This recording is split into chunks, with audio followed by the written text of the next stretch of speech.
as our pattern has been, if you join, we are going to. I noticed that you people don't share our meetings the way you're supposed to share. That's what I'm noticing. So we are taking records of those that are sharing. We are every day after the training, we record those that have shared. So if tomorrow we refuse to send you a link to write the exam, don't say that you have been participating, and why is it that you are not being given opportunity. If we are taking record, if we share like the first training, we have close to 100 something or 100 shares. Do you understand? The second one we have like 40. So we are taking records. If tomorrow we refuse to give you link for test and for the award of the certificate, don't say that we are not doing what we're supposed to do. We have told you that one of the requirements is share, comment, and likes, and so our live meetings. But if you're not doing, then we don't know what you want us to do again. If you cannot share for others also to see it and to take part of the training, then you are not helping the matter. The matter is that we want many people to have the knowledge. And by so having the knowledge, this will translate into making our societies better. That is our aim. That is our objective. Do you understand? So if you can help us to share to get to as many people as possible, it will help. All right. In a way, you too, you are contributing to spread the message of peace. Because as you share the link and somebody see it and join the training and learn something that will help him or her to make the society beautiful and better for all of us to live, then you have also helped to contribute in that man. That's what we are saying is to share. It's not for anything. Do you understand? We will know how to make our own visibility. Do you understand? So just help us to share. That's all we are asking, so that some people can share with your friends, share with your family members, let them also take part of the training. And then that will make our society and our communities beautiful for us to live. That's our essence. That's the essence of this whole of this share thing. So thank you once again for joining us. So let's go straight forward into our topic for today. Three, Mode 1, Unit 3. That is where we stop. So we're going to look at some interesting topics today.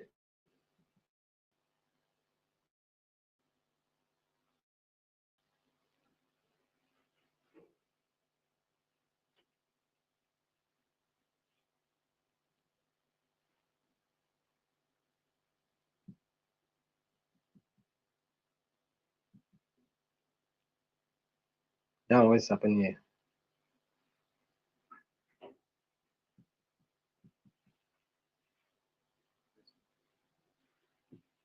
It's nice, I don't know.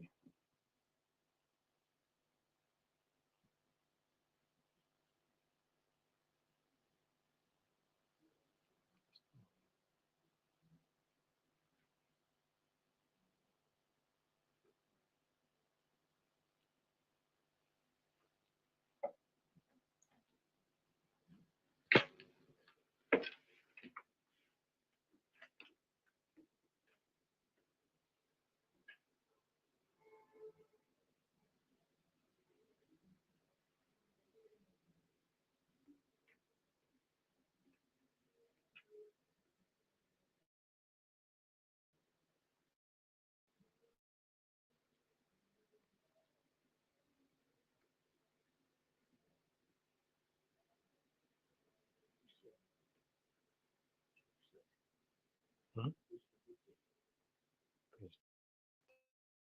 That's it.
All right, so we are back. We were having some network issues, but we are back now.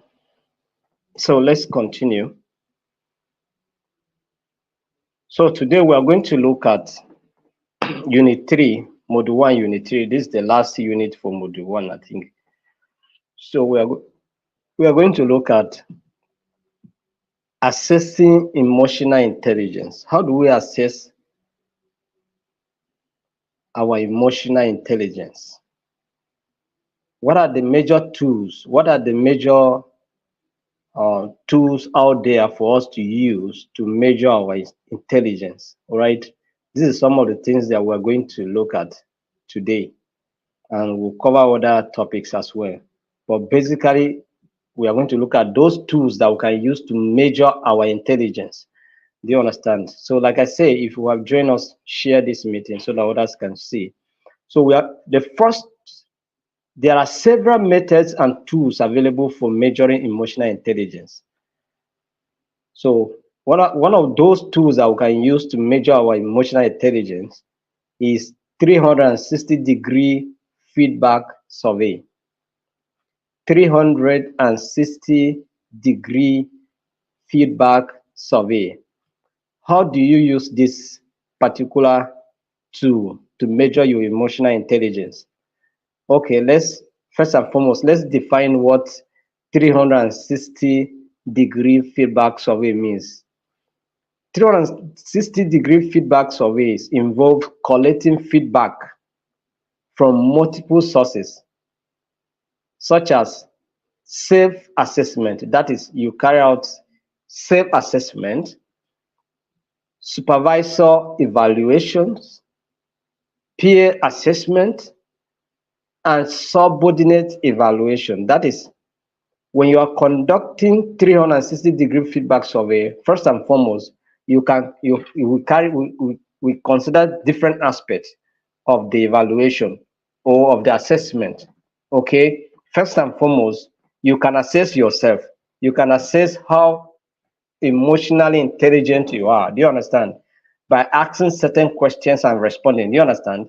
That is self-assessment. Number two factor that you can deploy to assess is allowing your supervisor to assess you. Oh yeah, supervisor assess your competencies. Do you understand? Your emotional intelligent competencies. Your supervisor assess you. All right. Your supervisor can carry out an assessment of who you are. Do you understand? Based on certain questions and the way you respond. Or your supervisor can do it by way of observation. All right. You are given a task to perform, and then your supervisor can observe you and then conclude that, okay, this is what you can do and this is what you cannot do. Then we talk about peer assessment. That's your colleagues or your peer groups. Do you understand? Your peer, that's your mates, can also assess you what you can do. That's why sometimes if you are in a class and then maybe as a teacher you come and ask, who is the most brilliant student among you? You know, your student will be you pointing at some student. Do you understand? That is peer assessment. Or your colleague, and who can do this task? Oh, I know it's Mr. Kayode that can do this task. Do you understand? That is what we call peers assessment. So your peers can also assess you and your level of emotional intelligence. Do you understand? Who can handle this job? If you ask questions like that, who can handle this job, then maybe your colleagues themselves can point at someone that you know that can handle the job. Do you understand? Based on what they have observed, based on how they have studied you and come to understand who you are. So they can refer to you that you are the one that is capable to do this job or can handle this task. That is what we call peer assessment. That's your colleagues, your classmates, your teammates can also assess you. Then we'll talk about subordinate evaluation. Now you may be the leader, you may be the manager, you may be the supervisor. Now you can allow your subordinates to evaluate you. All right, that is, you want to know how well you have been leading them. You want to know how well you have been leading as a supervisor or as a manager. You allow your subordinates to evaluate you. Do you understand? So these are the very angles that we can use, or context we can use to carry out 360-degree feedback survey. That is whether you evaluate yourself, or your supervisor evaluates you, or your colleague or your peer evaluates you, or your subordinate evaluates you. Do you understand? That's how we carry out 360-degree feedback survey. So this comprehensive feedback helps provide a more well-rounded view of an individual's emotional intelligence competencies. The goal is to know how intelligently competent you are. That is the goal. You want to know how intelligently competent you are. Do you understand? That's what you want to achieve by carrying out conducting this assessment. So when you are conducting this assessment, what are the questions? What are those questions that you can ask to get the result? That's, you are asking the question based on a particular context. There's something you want to know. There's something you want to understand in a particular individual. So you ask the question that fits that particular context. For instance, now let me give you an example as we have drafted here. Example, maybe you want to understand your particular yourself. Let's take, for instance, now your communication abilities. You want to understand your communication abilities, or you want to assess your particular employees or your staff competencies in terms of communication. So what are the questions you are going to, what are your survey questions? How do they look like? Okay, what kind of survey question you are going to ask? All right, I give just two examples here. Example of question that you may ask, that is communication. Let's look at those questions that you may ask. Does the individual communicate effectively with team members and stakeholders? That is the question. Does the individual effectively communicate with team members or stakeholders? That is, you want to know how a particular team member communicate with both the team members and the other stakeholders, like the managers, the leaders, or whatever who is involved. And then another question that you may like to ask under communication, that's the context is communication, right? It may be, how well does the individual listen to others and provide constructive feedback? How well does the individual listen to others and provide constructive feedback? So you want to know the individual listening ability and how they respond, or how they reply, or how they respond back.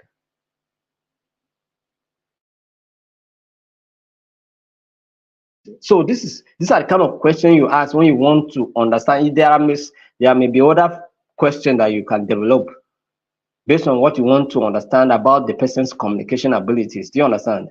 So you ask several questions, but I give you just two examples for this particular context. Do you understand? Then let's move forward. Let's look at another context. That is the communication. Then another aspect, that context that you want to study a particular individual, maybe you may want to understand the individual leadership competencies. Do you understand? So you can also design a 360-degree feedback survey questions that bordered on leadership. Do you understand? You want to understand this particular individual's leadership competencies, and then the questions are related to leadership issues. So we have just two examples of those questions here that I want to ask as well. That's the context now is leadership. We are looking at, does the individual demonstrate strong leadership skills? Do you understand? Does the individual demonstrate strong leadership skills? Two, how effectively does the individual inspire and motivate others? Do you understand? That's why these are the kind of questions you are going to ask under the leadership context. Do you understand? All of them are, like we say that you design 360-degree feedback survey, just different contexts. You are just trying to look at different contexts. Do you understand? So leadership, communication, and then we'll look at collaboration. Let's look at collaboration. How well does the individual collaborate with team members and other departments? Okay, so you want to know how well the individual is collaborating with other team members, and then with its department and other departments. Do you understand? So you want to know that, does the individual contribute positively to team dynamics? Does the individual contribute to team success? You are asking this question. How effective does this individual contribute to team success or dynamics? You understand? So these are the kind of questions that you are asking when it comes to collaboration. Then when it comes to problem solving, all right, when it comes to problem solving, you're asking questions like, how effectively does the individual approach and solve problems? How effectively does the individual approach and solve problems? When an individual encounter problems, what is the attitude? What's the kind of emotion? Does he say, no, it's something I cannot do. Oh, this is difficult. I cannot do this. And that's, if you notice very well, that's why, because of this kind of mentality, most of us always find it difficult to calculate mathematical problems. Do you understand? We feel that mathematics is difficult, I cannot be able to do it. With this mentality, you will not be able to organize. You cannot, whenever you see anything mathematics, you start shivering. Do you understand? So you want to, as a leader, you want to know how this particular individual approach problems and solve the problems. Do you understand? It may not be mathematical. I'm just giving you one example.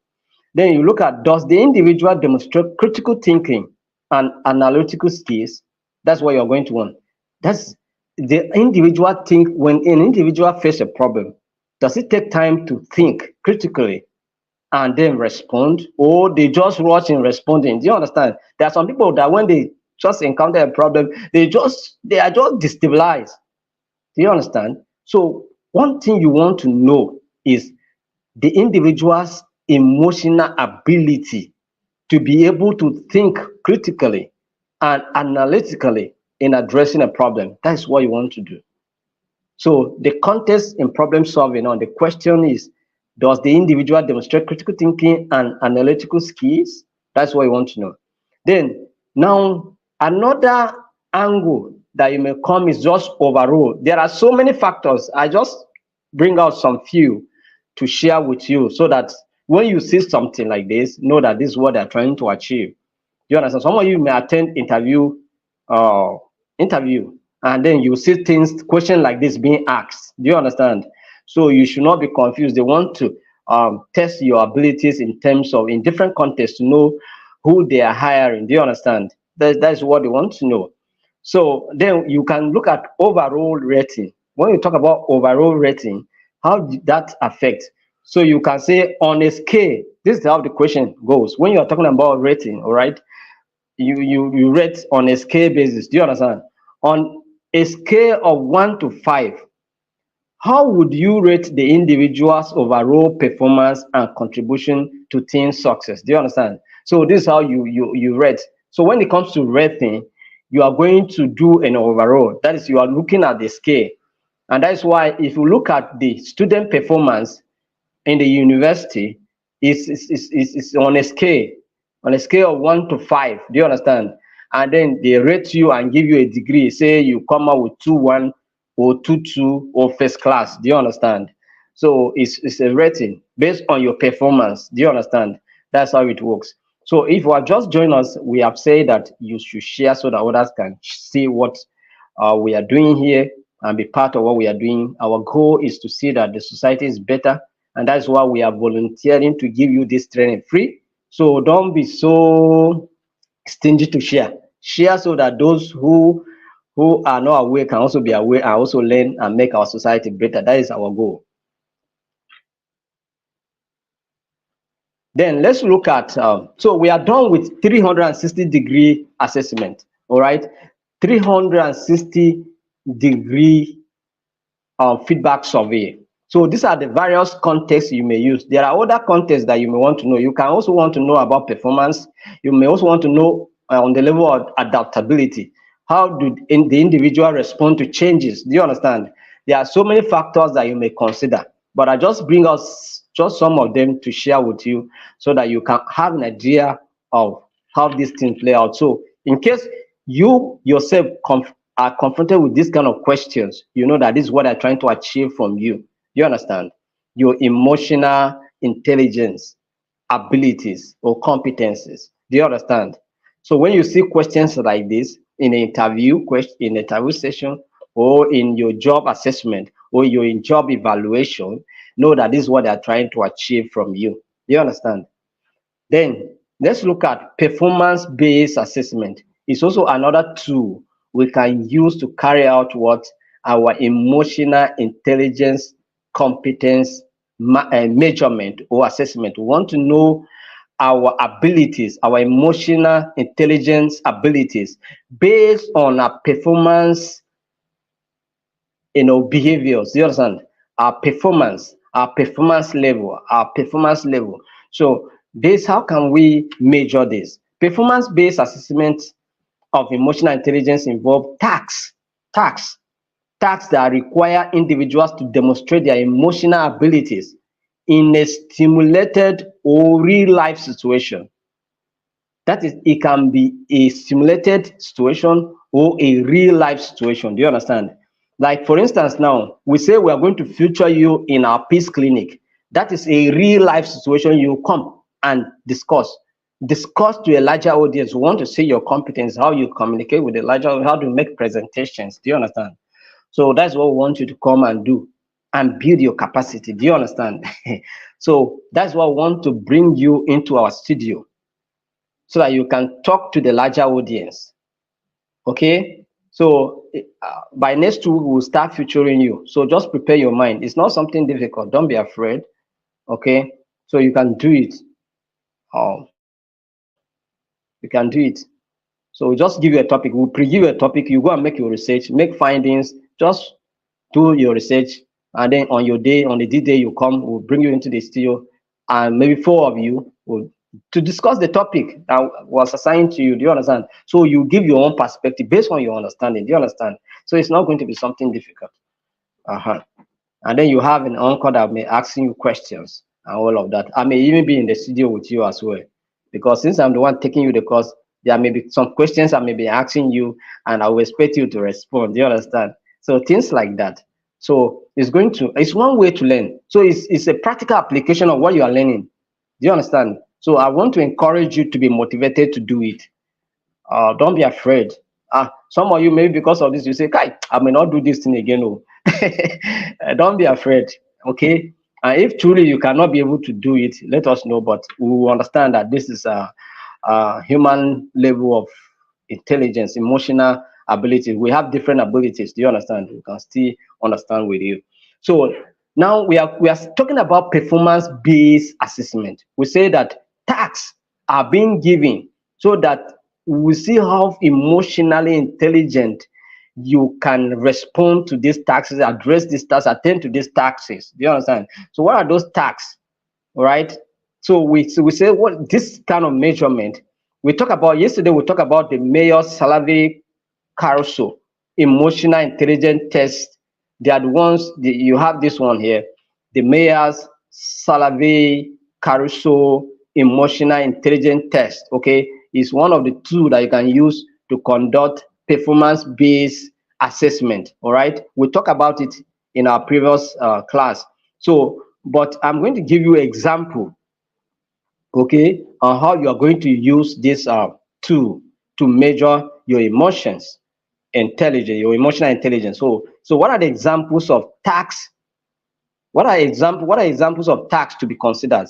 What are those kind of tasks that you can use or you can give to measure an individual emotional intelligence abilities? One is project work. All right.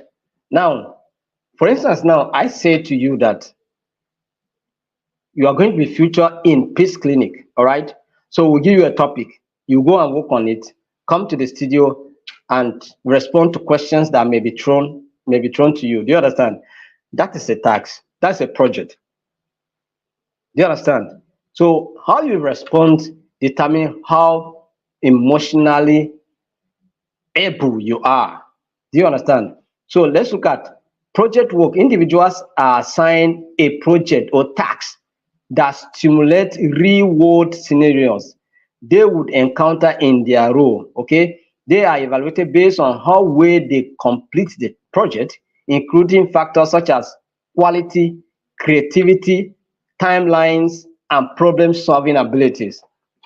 So that's why we are saying we're going to bring you into the studio. You respond to questions. We see how creative you are in responding to questions, and then how you can attend the quality of your communication. We look at also your problem solving abilities. Do you understand how you answer questions intelligently? So these are the things. So we are going to train you, also give you opportunity to perform so that we can assess you. In one way or the other is in one way of we assessing that okay, you have been following the training. You understand? So this is what it means. So, like I said, don't be afraid. Just be open, be willing to be featured. It will help you. It will help you. Then another example of tasks that can be considered under performance-based assessment is presentation. Presentation. All right, we have presentation. Individuals may be required to give a presentation on a topic related to their work, related to your training. So we are going to design topics related to emotional intelligence, and we'll share them to you. If we are going to be featured, we'll give you the topic ahead of time. Go and prepare. Come and do a kind of presentation and all of that. So we may decide to give it in such a way that it may be a teamwork. Do you understand? So you people can decide to create a WhatsApp group for the four of you, and then discuss yourselves and discuss about topic and look at what you can do. You can decide to assign one person to come and do a presentation on the topic, and then from there we will not ask questions. Other group members can also respond. Do you understand? I think it's going to be an interesting thing to do. Do you understand? So just be prepared to do it. So they can be evaluated on their ability to communicate effectively, engage the audience, and present information clearly and persuasively. Do you understand? So this is what it means. So presentation is also another factor or task that you can use to conduct performance-based assessment to understand an individual emotional intelligent abilities. Do you understand? So let's go to another one. Talk about simulations. Simulations are often used in technical fields or industries where hands-on skills are important. Individuals are placed in a simulated environment and must demonstrate their ability to perform specific tasks or respond to different scenarios. Do you understand? It can be you go and drive a machine that is not, it's not moving. Do you understand? It's just simulation. They want to know that you can do it. You can fly a jet that is not harmful. Do you understand? It's just a simulation. It's not a real jet, but you can fly. It's a kind of a stereotype. Do you understand? You just fly it, and then you come back. It's not harmful, so you can do it. Do you understand? So that is what it means. You can go and use a rubber boat. It's not a boat per se, but you can use it just to test how you can do it. Do you understand? Simulation. Then we'll talk about observation. Observation is also another way of carrying out performance-based assessment. Observation involves supervisors or assessors watching individuals perform their job duties in real time. They can provide valuable insight into how well an individual applies their skills and knowledge in actual work situations. Do you understand? We all of us that are working organizations, we have our supervisors. All right, they may not stand and be looking at you what you are doing, but they are observing you. They are observing what you are doing, how you attend to work, what you do, and if you are busy watching skit online and not doing your work, they know. Do you understand? They know. So sometimes that's why when they are coming, you'll just be covering your work, you'll be covering your laptop, or you'll be rushing to attend to your laptop as if you were busy. They know. Do you understand? So that's what it means. So observation is also another powerful way to carry out performance-based assessment. Some people will just look at you and give you a correct report of what you have done or you have achieved. Skills assessment. Skills assessment also is another way to carry out performance-based assessment. Skills assessment tests an individual proficiency in specific skills required for their role. This can include technical skills, soft skills, or any other competence relevant to their job. Do you understand? So a skills assessment can also be conducted. Do you understand? And that's why sometimes when you go for an interview, they're asking you, what skills do you have? What can you offer? What can you do? Do you understand? You have computer skills. These are technical skills. Soft skills like conflict resolution. You can resolve conflicts. Do you understand? These are soft skills that want to interpersonal relation. How well do you relate with your colleagues? How can you deal with situation like this? Do you understand? These are soft skills I want you to have. And the emotional control, how you control your emotions. Do you understand? Very, very important. So let's look at role playing. Role playing, all right? You also participate in the role playing. That is role playing exercise require individuals to act out scenarios that they may encounter in their role. This can help assess their communication, problem solving, and interpersonal skills. Do you understand? So you are assigned to, like, for instance, now role playing. You can see people in the art industries, in the football field, those that play the role. Or you can also um, maybe as a military person, okay, you do what we call role play. Do you understand? Yeah, okay. You go out and do training, but just respond in such a way. Okay, if you encounter terrorists as a military person, how do you respond? So you play the role, do it, react. Let's see how you react. Do you understand how you respond? Maybe it's a kind of an ambush. Maybe you are ambushed as a military person.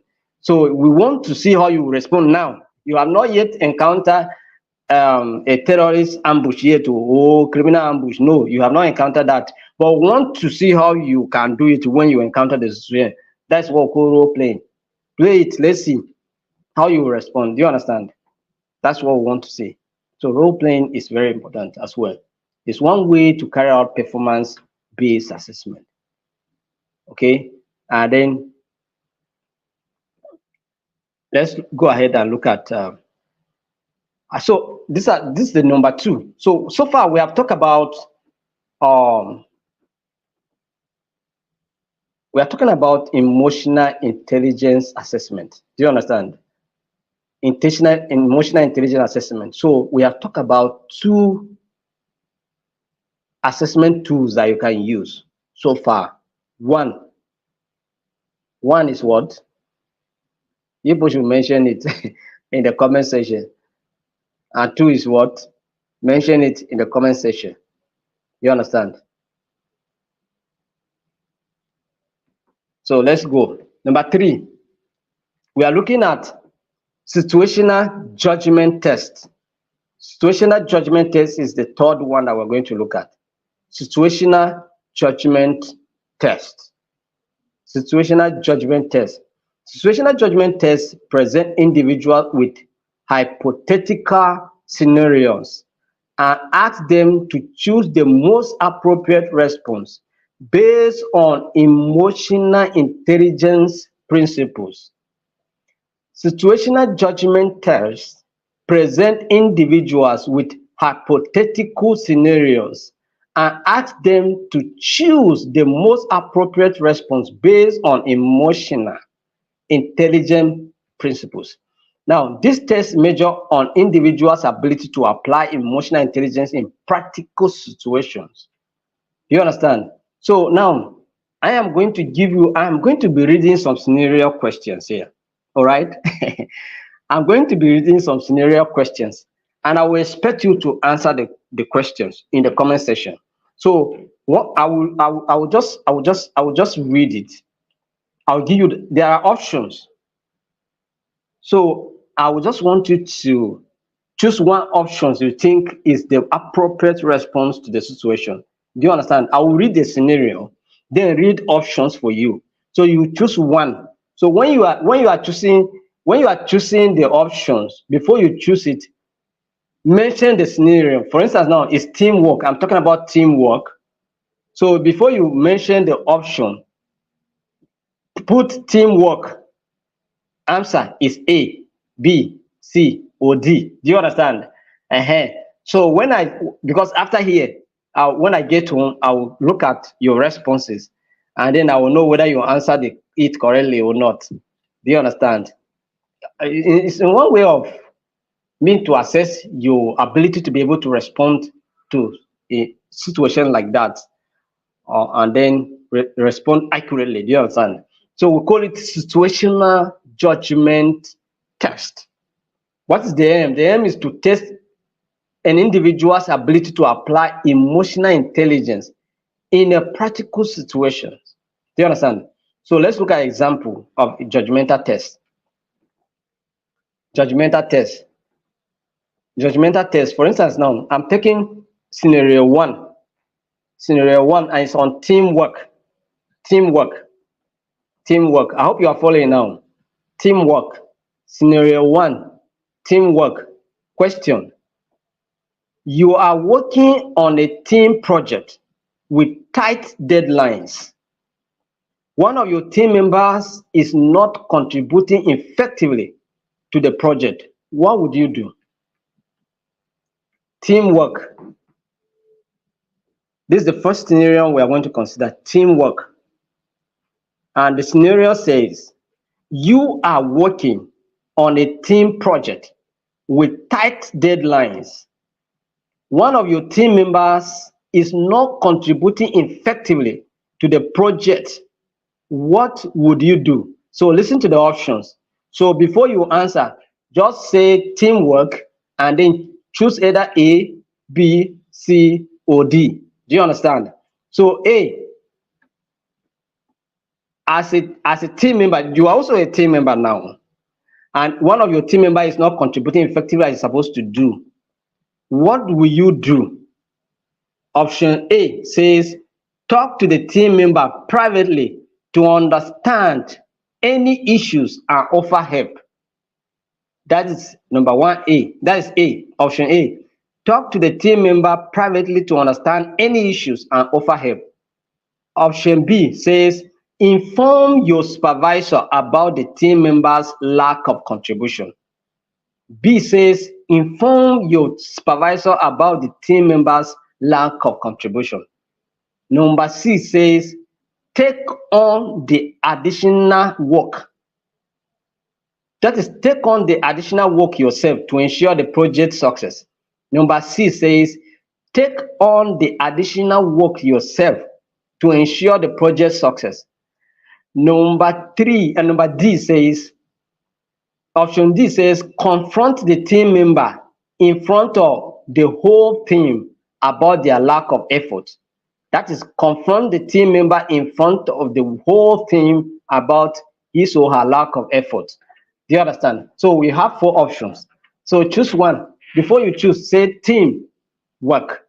Option is A or option is B.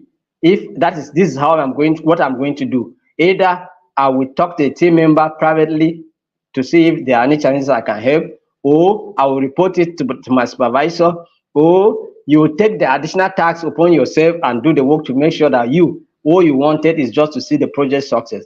Or D, confront the team member when other team members are around. Just confront him and tell him that you are not doing anything to contribute to this project. That is number D. So choose one that you think is the most appropriate here. Are we doing it? I can see, yes, somebody, I can see you people are responding. That's good, that's good. That's what I want to see. So later, I will, those of you that answer it correctly, I will go and give you, I'll say, yes, this correct, correct. I'll comment on your own. If I didn't comment on your own, know that you are not correct. Oh, I may just choose to say no, no, no. Do you understand? So I know there's an appropriate answer to this question. So let's go to the second scenario. Let's go to the second scenario.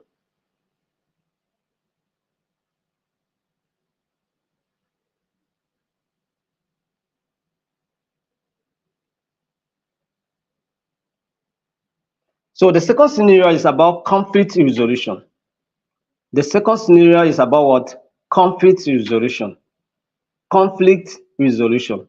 So let's look at the scenario. The scenario says two of your colleagues are having a heated argument in the office. It is disrupting the work environment. What would you do? All right. Conflict resolution, right? This is I'm done with the teamwork now. I'm going to the second scenario. The second scenario is about conflict resolution. Now we want to test your emotional intelligence on conflict resolution. So we are reading the scenario now. Two of your colleagues are having a heated argument in the office. It is disrupting the work environment. What will you do? Option A says intervene immediately to diffuse the situation and encourage both parties to communicate calmly. Intervene immediately to diffuse the situation and encourage both parties to communicate calmly. Option B says ignore the situation and hope they will resolve it on their own. Option B says ignore the situation and hope they will resolve it on their own. Option C says report the conflict to a manager without getting involved. Report the conflict to a manager without getting involved.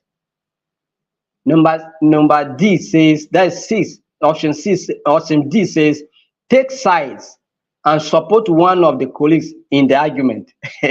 Take sides and support one of the colleagues in the argument. So which one, if you are the one to deal with this, how will you respond? I'm talking about conflict resolution now. You understand? So how will you respond?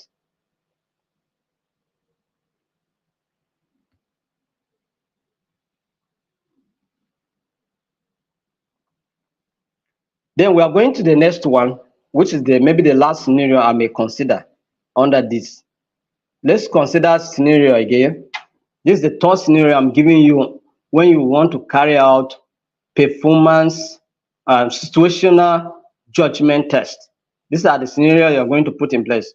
There are other scenarios like ethical behavior. Okay, so on ethical behavior, maybe the situation on ethical behavior in the workplace, how will you attend to it? But I'm talking about, I'm going to look at customer service now. Customer service. For those of us that many of us work in customer service, do you understand? So let's look at customer service. I bring out a scenario here so that we can consider it as well. So a customer is upset because their order was delivered late and is demanding a refund. What will you do? As an emotionally intelligent person, a customer is upset because their order was delivered late and is demanding a refund. What would you do?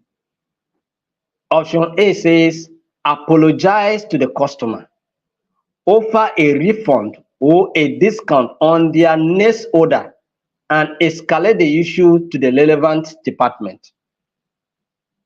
Apologize to the customer, offer a refund or a discount on their next order, and escalate the issue to the relevant department. Option B says explain the reasons for the delay and ask the customer to be patient for the resolution. Question C, ignore the customer's complaint and hope they will not escalate the issue further. Option D says argue with the customer and refuse to provide any compensation. Argue with the customer and refuse to provide any compensation. Do you understand? So which one are you going to do? I can see some of you are responding. I'm seeing you are responding good, correct options here. Yes, I can see that some of you are passed. You are passed it. You are passed. You are passed. You understand? If you do not give, okay, somebody just respond B. If you respond B only, is wrong because I have read out 3 scenarios. All right. So before you respond, write the scenario. Write customer service. Answer is A. B, C, D. If it's conflict resolution, write conflict resolution. Answer is A, B, C, D. And if it's teamwork, do you understand? So answer is A, B, C, D. So don't just write A, don't just write B. It may not, I'll consider it to be a wrong answer. Do you understand? I've explained it. So thank you very much. So this is how you are going to use, this is how you are going to carry out situational judgment test. Do you understand? These are the kind of questions, these are the kind of scenarios you are going to put in perspective to make sure that your test is make meaning, and then you get the result you want. So I hope we are learning something. I hope we are learning something. So if you are learning something and you know that someone else also should know what you are knowing, please share it so that people can also see it and take part of it. Let's look at another measurement tools that we can use to measure our emotional intelligence. This one we call it psychophysiological measures. Psychophysiological. This is a combination of psychological and physiological factors or measurement. Do you understand? To carry out any measurement of our emotional intelligence. So psychophysiological measures such as heart rate variability, skin conductance, and brain imaging techniques can provide physiological indicators of emotional intelligence. These measures can offer insight into how individuals process and regulate emotion at a biological level. This is a very difficult one. This one here is, you may not be able to conduct it because you need certain instrument to carry them out, but I brought them out so that you can see what is possible, so that if your organization have the ability to acquire such instrument to conduct this kind of emotional intelligence assessment, then it's possible. Do you understand? Then we have those instruments that you can use. We have electroencephalographic there is a problem. Electroencephalographic, all right, measures, all right, we call it EEG measures the electrical activity in the brain through electrodes placed on the scalp. Okay, it is used to study brain waves and patterns associated with different states of consciousness, attention, and cognitive processes. All right, this machine help you to determine how conscious a person is, because some people may be in environment but they are not conscious of the environment. They don't know what is happening, they don't know what is going on. Do you understand? Yes. Sometimes I will be driving, around the road. I'm with my wife in front, and I will ask her a question. Do you see what is happening? Do you see what is going on there? Or do you see, we passed something, did you see it? She will say she didn't see it. Do you understand? That's the level of consciousness differs. Do you understand? Then we'll talk about attention. Some people don't give attention to details. Do you understand? While there are others that give attention to details. Do you understand? So two people may do work, but discover that one may do it better and neatly than the other because of attention to details. Do you understand? Then cognitive abilities, problem solving and all of that. So they are also part of it. Then we look at another one. Another measure that you can use is what we call electrocardiographic. Electrocardiographic. That is ECG. ECG. All right. We call it electrocardiographic. Okay, cardiography. That is ECG measures the electrical activity of the heart to assess heart rate. All right, heart rate variability and other cardiac functions. All right, so it is often used to study the physiological responses to stress and emotion. So this machine help you to understand how individual responds to stress and other emotional happenings or factors. So let's move on. Then we have what we call electromyography. Do you understand? Electromyography. So that is EMG measures the electrical activities produced by skeletal muscles. That is talking about our bones, our muscles, how they respond, how they react. Okay, it is used to assess muscles tension, right? Muscles tension, muscles fatigue, and then motor control. The motor, that is the neurological, that is the kind of moment, the reactions of your bodies. How when you are surprised, how do you respond? Do you understand? When you are afraid, how do you respond? These are the things that we're talking about here. All right. So your motor, your neurons, or the terminology they use, and can be used to study emotional responses that involve changes to muscles activities. And then we talk about galvanic skin response. Galvanic skin response. That's GSR. GSR measures changes in the electrical conductance of the skin, which is influenced by the activity of the sweat glands. All right. It's often used as an indicator of emotional arousal and stress. So this is how you're going to use. These are technical issues. Do you understand? So you need those machines to be able to conduct those assessments. Then we have the respiration rate. The respiration rate measures the number of breath taken per minute. Right? Changes in respiration rate can indicate emotional arousal, stress, or other psychological states. All right. So this is how you're going to use it to measure how individuals, breathe. All right. You are breathing. Or some people, when they run, when you run, you see that your breathing is very fast and it's too often than when you just walk. Do you understand? Your breathing is different compare when you run. And when you also run under form of stress in terms of maybe something pursuing you, maybe a dog pursuing you. Do you understand? How do you run? So you see that kind of running. Or when you are running from maybe police tear gas, tear gas. Those of you that go out to protest, when you are running away from police tear gas, you see the kind of speed you'll be you'll be displaying. By the time you stop, the way you respond, if we are to conduct the respiratory rate at that time, you see it to be very, very fast and high and very strong. Do you understand? That's what it means.